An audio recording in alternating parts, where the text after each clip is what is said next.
Hello বন্ধুরা, সবাই কেমন আছো? আশা করছি সবাই খুব ভালো আছো।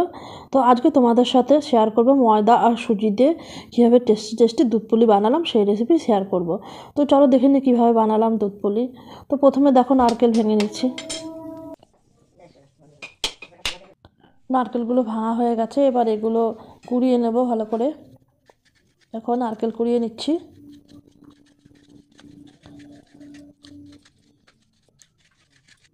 দেখো নারকেলটা কড়া হয়ে গেছে, এবার নারকেলটা একটা কড়াইয়ের মধ্যে নিয়ে তার মধ্যে দিয়ে দিচ্ছি খেজুরের গুড় দিয়ে এবার নারকেলটাকে ভালো করে জাল দিয়ে নেব।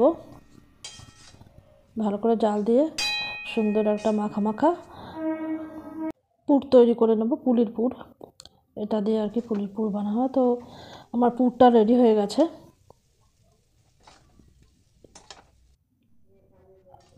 দেখো পুর তৈরি। এবার একটা কড়াইতে জল গরম বসিয়ে দিয়েছি। এবার জলটা গরম হয়ে গেলে এর মধ্যে দিয়ে দেবো সুজি। দিয়ে এবার এটাকে ভালো করে নেড়ে চেড়ে একটা মণ্ড তৈরি করে নেব। এর মধ্যে কিছুটা ময়দাও দিয়ে দেবো। দিয়ে খুব ভালো করে নাড়িয়ে চাড়িয়ে মণ্ড তৈরি করে নেব।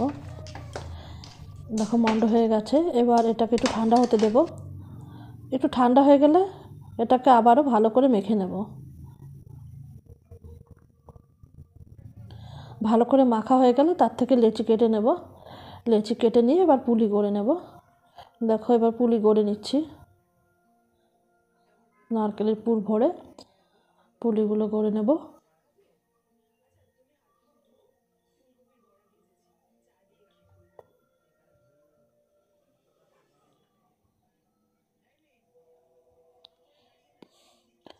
আমার পুলিগুলো খুব একটা সুন্দর হয় না, যাই হোক আমার মা ঠাকুমারা খুব সুন্দর বানাতেন।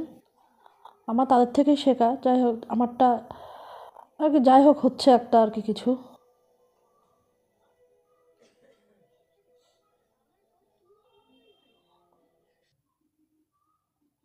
তো আরও পুলি গড়ে নিচ্ছি।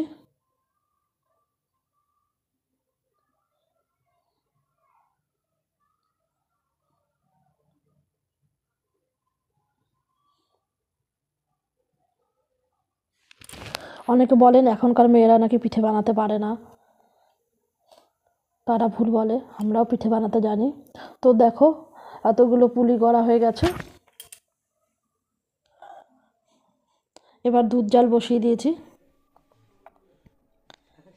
দুধ জাল হয়ে গেলে এবার এর মধ্যে দিয়ে দেবো গুড়, খেজুরের গুড়।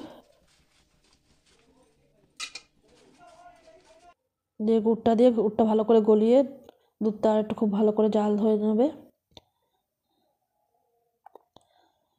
এবার এর মধ্যে এক এক করে পুলিগুলো ছেড়ে দেবো। একটা জায়গায় দেবো না, চারিদিকে ছড়িয়ে ছড়িয়ে দেবো। আর একটু বাদে বাদে একটু নেড়ে চেড়ে দিতে হবে, নইলে লেগে যেতে পারে। তো এক এক করে সব পুলিগুলো দিয়ে আবারও ভালো করে ফুটিয়ে নেব। তো দেখো ভালো করে জাল দিয়ে দুধ পুলি আমার তৈরি। এবার এটাকে একটু ঠান্ডা করে সার্ভ করতে হবে। দেখো তৈরি হয়ে গেছে আমার দুধ পুলি। তো কে কে ভালোবাসো দুধ পুলি, চলে এসো, সবাই খাবে।